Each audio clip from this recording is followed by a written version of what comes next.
Assalamualaikum warahmatullahi wabarakatuh. Baiklah, pada kesempatan kali ini saya akan menjelaskan mengenai algoritma pencabangan dalam bahasa C++.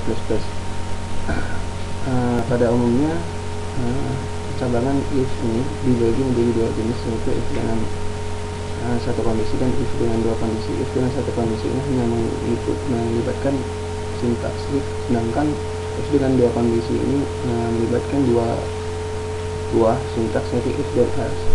Nah, if yang pertama akan membaca ekspresi atau kondisi dari yang pertama, lalu jika seandainya kondisi itu bernilai itu, maka if nilai statement yang berada dalam if itu akan dijalankan. Namun jika hal itu salah, bernilai salah, maka else statement dalam else yang akan dijalankan. Beda halnya dengan if dengan satu kondisi, maka jika seandainya nilai dari if satu kondisi ini tidak benar, maka tidak ada tindakan yang diambil.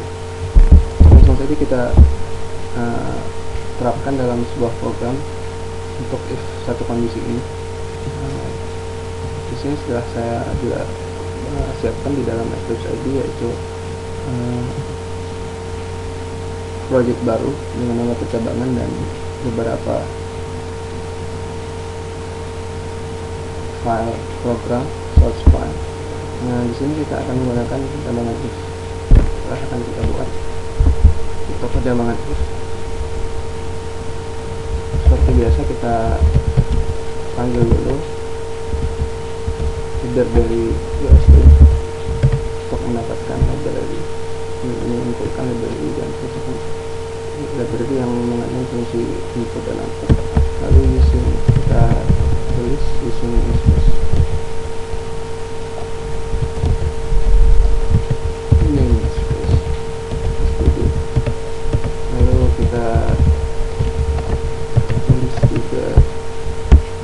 fungsi main dan lalu kalikan dari itu.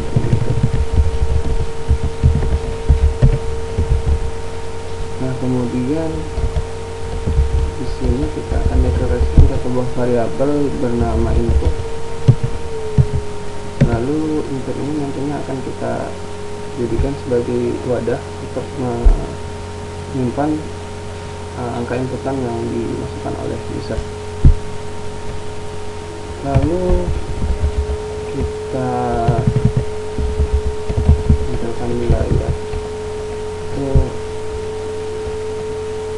isinya adalah masukkan nilai satu angka, nilai Anda.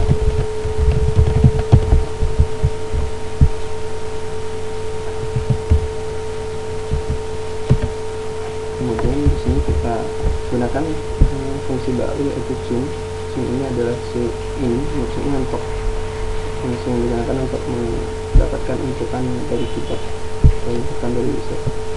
Beda arah kanannya, beda dia ke kanan. Lalu ini nilai dari variabel tempat wadah itu akan bernaung. Lalu kemudian kita gunakan kondisi di sini.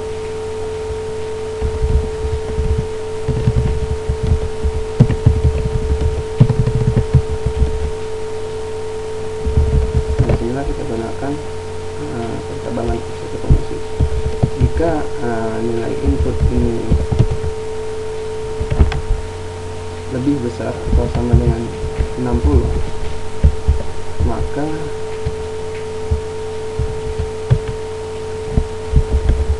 keluarannya adalah Anda lulus.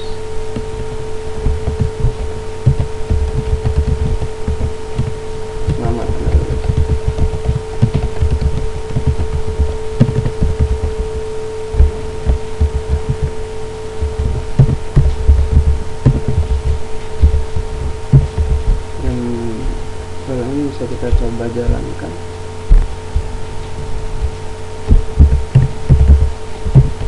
Dengan terlebih dahulu kita build, lalu setelah proses dulu berhasil, kita akan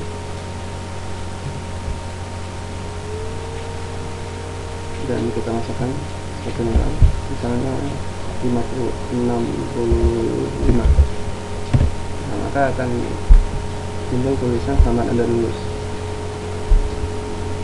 Ini adalah fungsi dari if tadi, pencabangan yang telah membaca kondisi dari input yang telah dimasukkan oleh user. Input yang dimasukkan oleh user sehingga memenuhi kondisi dari pencabangan ini dan bernilai itu, sehingga statement di dalam kondisi ini dilakukan, dieksekusi. Lalu di sini kita bisa menggunakan scope jika seandainya ada lebih dari 2 baris instruksi yang akan kita jalankan. Misalnya kita jalankan lagi satu lagi, Anda hebat, misalnya Anda hebat. Nah, maka kita diharuskan untuk menggunakan scope ini, kurung awal, karena lebih dari 2 baris. Seandainya kita hapus, maka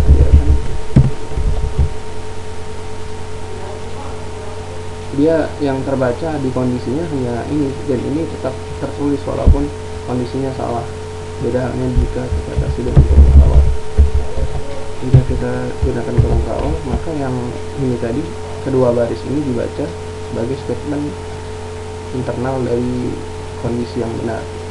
Kalau tidak menggunakan ini tadi, maka statement yang merupakan internal dari kondisi adalah yang pertama, dan yang kedua itu dianggap sebagai instruksi biasa yang tidak mengharuskan kondisi ini.